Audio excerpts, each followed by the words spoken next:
ሰላም ጤና ይስጥልን። የተለያዩ መረጃዎችን ይዘን ወደ እናንተ ቀርበናል። መንግስት ከመንግስት ሰራተኞች እንዲሁም ከግል ተቀጣሪዎች ከተጣራ ደሞዛቸው ላይ ለተለያዩ አገልግሎቶች የሚያስቆርጠውን ረቂቅ ደንብ ማቅረቡ ተሰምቷል። በሌላ ዜና በአዲስ አበባ ውስጥ ማንኛውም የንግድ መደብሮች እስከ ምሽቱ 3 ሰዓት መዝጋት አይቻልም መባሉ በትናንትናው ዕለትም ወደ ተግባር መግባቱንና ቅጣቶችን እያስተናገደ እንደሆነ ተሰምቷል።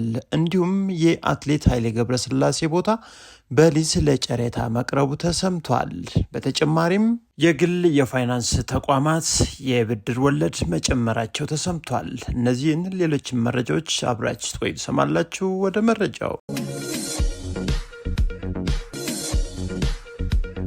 ወደ ዝርዝር መረጃዎቹ አመራን። ኢትዮጵያዊ ታዋቂው አትሌት ሻለቃ ኃይሌ ገብረስላሴ ለሆቴል ግንባታ የተሰጣቸውን ቦታ ለሊዝ በጨረታ መውጣቱን የተሰማም።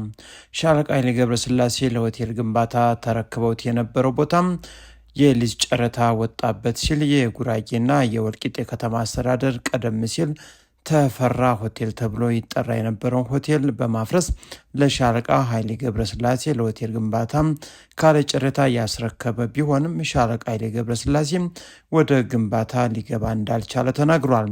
የከተማ አስተዳደሩ ማህበራዊ ድረገጽም የተገኘው ሻለቃ ኃይሌ ገብረስላሴ ከተማ አስተዳደሩ ላይ ተረክቦት የነበረው ቦታ ከከፍተኛ የመንግስት የስራ ኃላፊዎች በተገኙበትም የመሰረት ድንጋይ ያኖረበት ቦታ ላይ የሊዝ ጨረታ ማስታወቂያ እንደወጣበት የሚጠቁም ነው።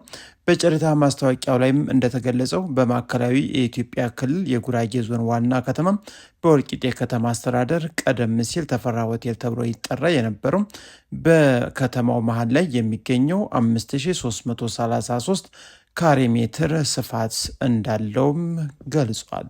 ሌላኛው መረጃችን ከምሽቱ 3 ሰዓት ተኩል በፊት የንግድ ተቋማቶችን መዝጋት 10,000 ብር ድረስ የሚያስቀጣ ደንብ ከትናንትናው ዕለት ጀምሮ ተግባራዊ መሆን ጀምሯል ተብሏል።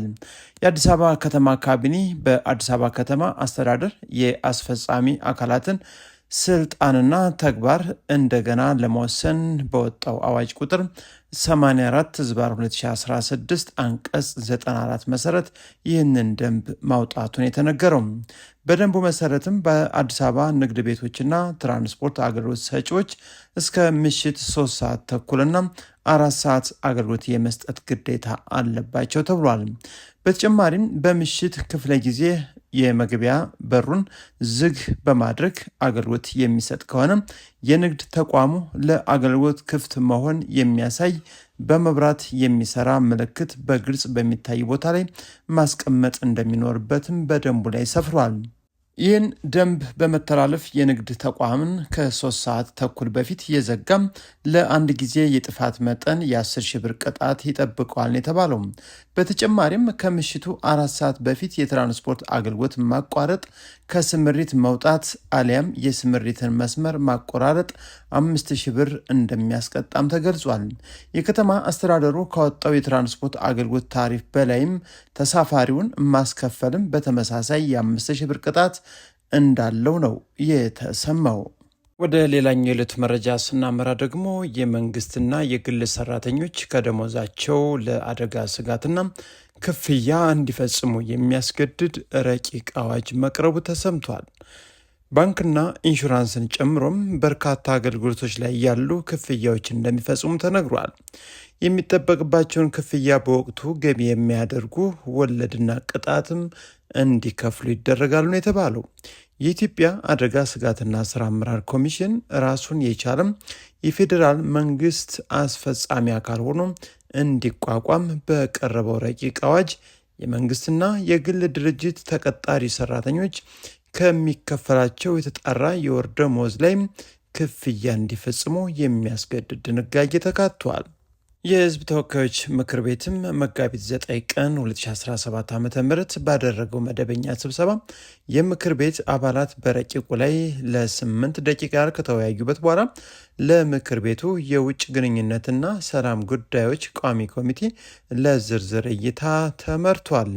በረቂቅ አዋጁ ማብራሪያ ላይም በቅድመ አደጋ በአደጋና በድህረ አደጋ ወቅቶች ለሚወሰዱ የአደጋ ስጋት ቅነሳ ምላሽና መልሶ ማቋቋም የሚሆን የኢትዮጵያ አደጋ ስጋት ምላሽ ፈንድ መቋቋሙ ተገልጿል። የኢትዮጵያ አደጋ ስጋት ምላሽ ፈንድ ፈጣን፣ አስተማማኝ፣ ተገማችና የአደጋ ስጋት ምላሽ የፈንድ ስርዓትን ተግባራዊ ለማድረግ በሀገር በቀል አቅም ዜጎች፣ ማህበረሰብና ተቋማት እርስ በርሳቸው በመደጋገፍ የአደጋ ስጋትን የመከላከል፣ የማቅለል፣ የዝግጁነትና የምላሽ የማገገምና በተሻለ ሁኔታ መልሶ ማቋቋም ላይ ማህበራዊ ኃላፊነታቸውን እንዲያበረክቱ ለማስቻል ትልም የያዘ ስለመሆኑ ተብራርቷል። ፈንዱ ከሰራተኞች ደሞዝ ላይ ከሚቆረጠው ገቢ በተጨማሪ ባንኮች፣ አነስተኛና ጥቃቅን የፋይናንስ ድርጅቶች ከሚሰጡት የብድር መጠን ላይም የዲጂታል ባንኪንግ አገልግሎት ተጠቃሚዎች ከሚከፍሉት የአገልግሎት ክፍያ፣ የኢንሹራንስ ኩባንያዎች ለሚሰጡት አገልግሎት ከሚሰበስቡት የፕሪሚየም ወይም አረቦን ክፍያና ከማንኛውም የአክሲዮን ዲቪደንድ ድርሻ እንደሚሰበስብ ተመላክቷል። በተጨማሪም ከበረራ ትኬት ሽያጭ፣ የቴሌኮሙኒኬሽን አገልግሎት የሚሰጡ ድርጅቶች ለድምፅና ለዳታ አገልግሎት ከሚከፍሉት የአየር ሰዓት ዋጋም፣ ከፓስፖርትና ከቪዛ አገልግሎት ክፍያ፣ የነዳጅ ሽያጭ አቅራቢ ድርጅቶች ከሚያገኙት ገቢ፣ ማንኛውም የንግድ ፈቃድ በሚወጣበትና በሚታደስበት ጊዜ በቁርጥ የሚታሰብ እንደሆነም በረቂቁ ተካቷል ነው የተባለው። በመጨረሻም የግል ባንኮች የብድር ወለድ መጠን መጨመራቸው ተሰማ። የኢትዮጵያ ንግድ ባንክ በቅርቡ ያደረገውን የብድር ወለድ ጭማሪ ተከትሎም የግል የፋይናንስ ተቋማት ተመሳሳይ እርምጃ እየወሰዱ ስለመሆናቸው ተነግሯል። መንግስታዊ የኢትዮጵያ ንግድ ባንክ ባለፈው ሳምንት የብድር ወለድ ላይ ጭማሪ ማድረጉን ማስታወቁ የሚታወስ ሲሆን በዚህም መሰረት ከ7 በመቶ እስከ 17 በመቶ የነበረውን ወለድ ከ11 እስከ 18 በመቶ ማድረጉ የሚታወቅ ሲሆን ይህም ከ4 ዓመት ወዲህ ትልቁ የሚባል ጭማሪ ስለመሆኑም ነው የዘርፉ ምሁራን የተናገሩት።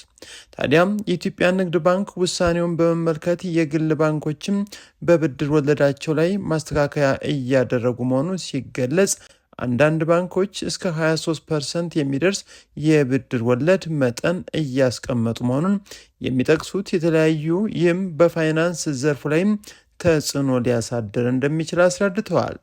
በሌላም በኩል ይህንን ጉዳይ አስመልክቶ ቅዳሜ ገበያ ሙያዊ ማብራሪያ እንዲሰጡት የጠየቃቸውና በፋይናንስ ዘርፍ ላይ 20 ዓመታትን ለተጠጋ ጊዜም እየሰሩ የሚገኙት የፋይናንስ ተንታኝ አብዱልመናን መሐመድ በበኩላቸው የንግድ ባንክ ውሳኔ ሌሎች ባንኮችንም የብድር ወለድ ጭማሪ የግል ባንኮችም ተግባራዊ እንደሚያደርጉት ገልጸው፣ ነገር ግን የብድር ወለድ ጭማሪው ኢንቨስትመንትንና የኢኮኖሚ እድገትን እንደሚያቀዛቅዘውና ይህም ደግሞ የዋጋ ንረቱን ወደ ነጠላ አሃዝ እንደሚቀንሰው ነው የገለጹት።